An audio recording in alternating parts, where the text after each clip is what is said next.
I cannot believe this shit. I have been on YouTube now for over 6 fucking months, making these fucking videos, and I still have to deal with the same stupid ass fucking bullshit that I got thrown in the face back when I first fucking joined. I am still getting all these motherfucking theist bastards going, how can you be moral without God? The more polite will be more like, how can you know what's moral without God? You may have noticed that that introduction contained a whole lot of so-called bad language. And you know why? Because not swearing, not using so-called bad language, profanity, and blasphemy, you know what that is?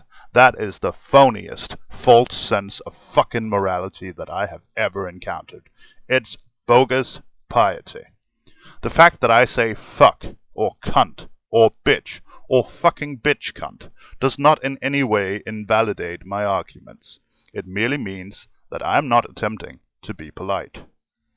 If I was attempting to be polite, I would obviously phrase my points politely, without all the cursing. Because, believe it or not, that's how I was raised. To be a nice, polite boy, and not to swear in polite company.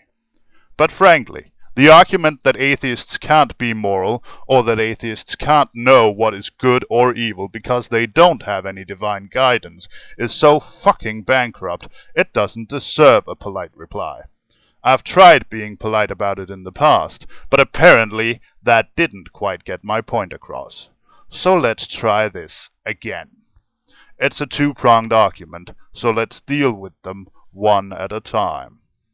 How can atheists be moral?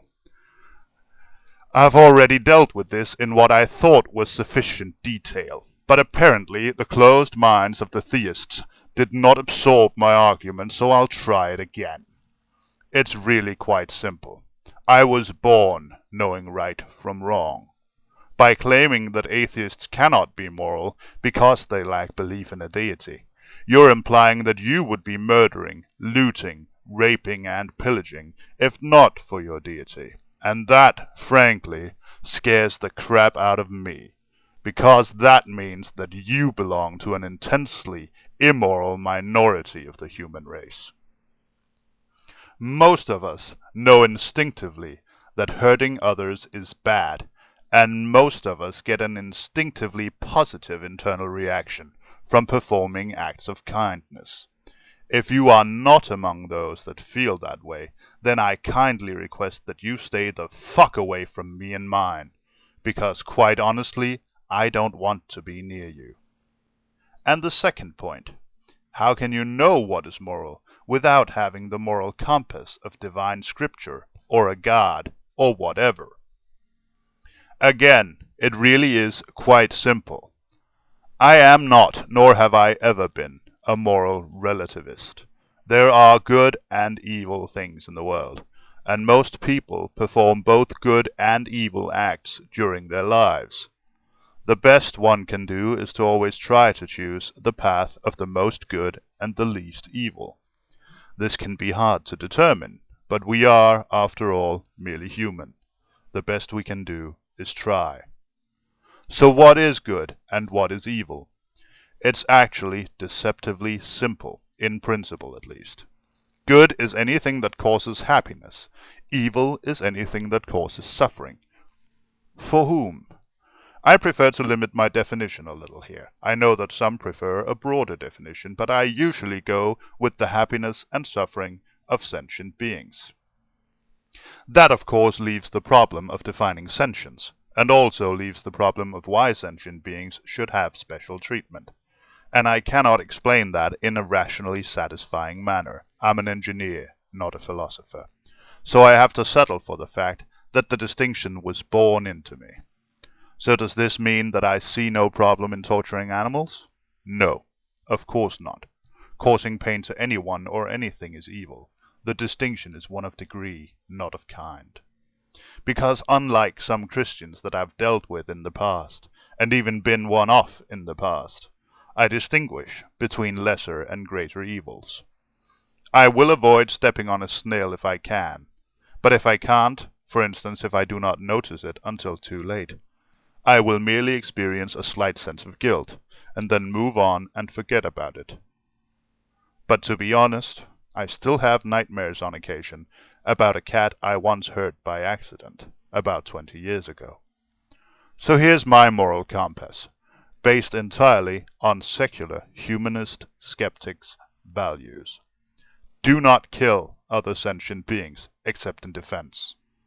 Do not kill other creatures unless it is necessary to avoid harm to sentient beings. Do not cause hurt, physical or emotional, to any person or living creature if it can be avoided. Do not refrain from action if inaction will cause anyone to be hurt, unless action would cause more damage. Do not accept behavior from others that violates this code. React with appropriate responses, ranging from harsh words for most occasions to violence if the situation requires it. For instance, if violence to an attacker is the only way to avoid violence to yourself or bystanders. Help others if you can. Do your best to spread joy and happiness around you. In brief, it is my goal to increase happiness and decrease suffering, for myself and for any other living creature, as much as possible.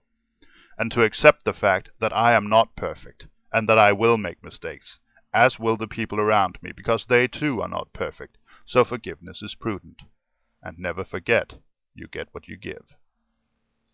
Some people do lack a moral compass, but it has been my experience that those are equally as likely to be found among the theists as among the atheists. A moral compass is something that is bred into most of us from birth.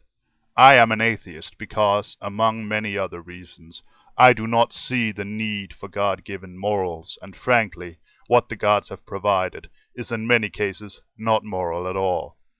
I am an anti-theist because whenever I see religion, I see the perversion of these natural morals into a holier-than-thou attitude, a skewed moral compass, and a complete lack of feeling. When morals become divine law, they lose their meaning and become merely words, and suddenly you're not responsible to the people you hurt, but to God. And God will forgive you if you just have faith. For those of us living in the real world, it isn't quite so easy.